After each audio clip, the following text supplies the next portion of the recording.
Hello everybody, it's Raven Schwartz here, and my speech is about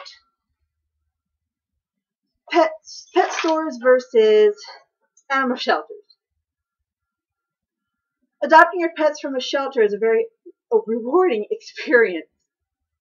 Not only does it save the lives of countless pets, but it also prevents the needless cruelty to animals as far as puppy mills and pet shops.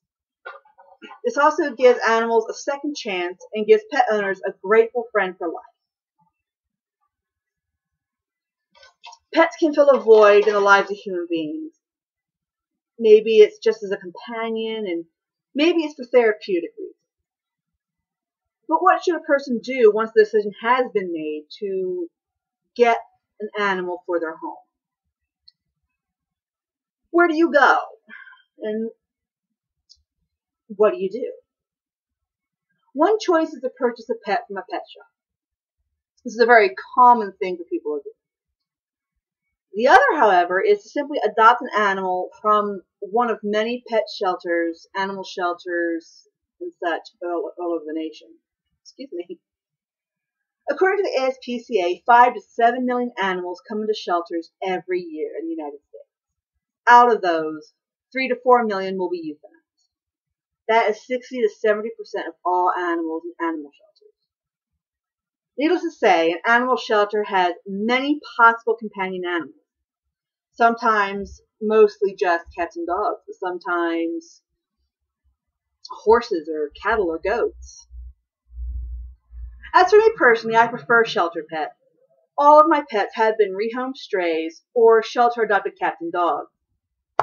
Don't be fooled by the idea that shelter pets are all mutts. There are purebred dogs left in shelters all the time.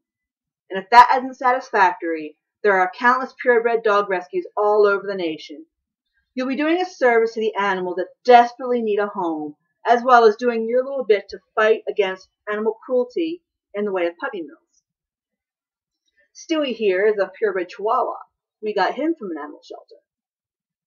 We also have another dog that we got from an animal shelter as a puppy. She's just your good old-fashioned mutt. And I wouldn't trade them for the world. So, let's say you're looking for a puppy. Perhaps you have no real breed in mind. In this case, a good old-fashioned mutt puppy can be obtained from an animal shelter, as I've said. These puppies can grow to become great lifelong companions with the proper care. However, people think that purebred dogs cannot be obtained this way. From personal experience, right here on my lap, I have seen countless purebred dogs from pit bulls to basset hounds to St. Bernards and chihuahuas.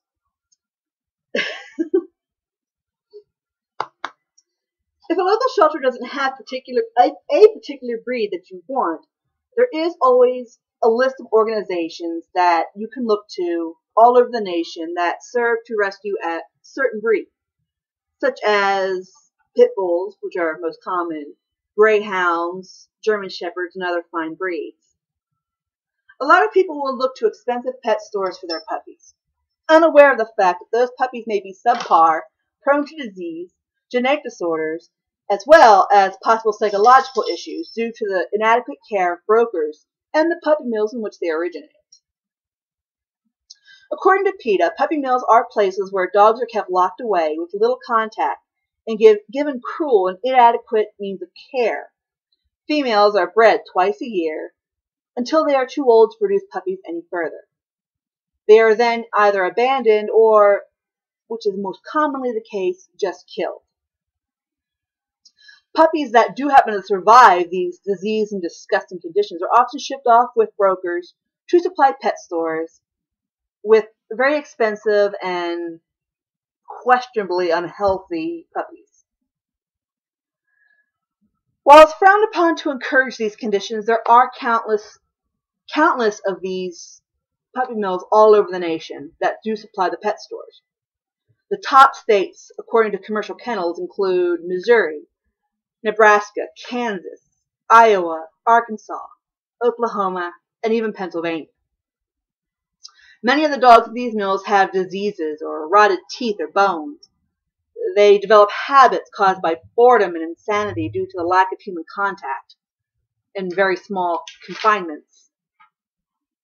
Some even have countless amputations or ulcers, excuse me, and not to mention a lack of proper temperature control, either overheating or freezing to death.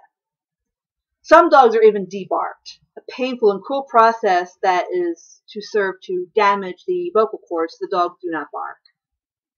It can be assumed that none of these dogs, and be them the puppies or the parents, have very much human interaction, no love, and most often have never even touched solid ground. Now, pet shops have insisted for years that the dogs they sell are not supplied by puppy mills, but by brokers. According to PETA, this may be true. However, the broker is the one who is most likely to have obtained those puppies from the puppy mills as well.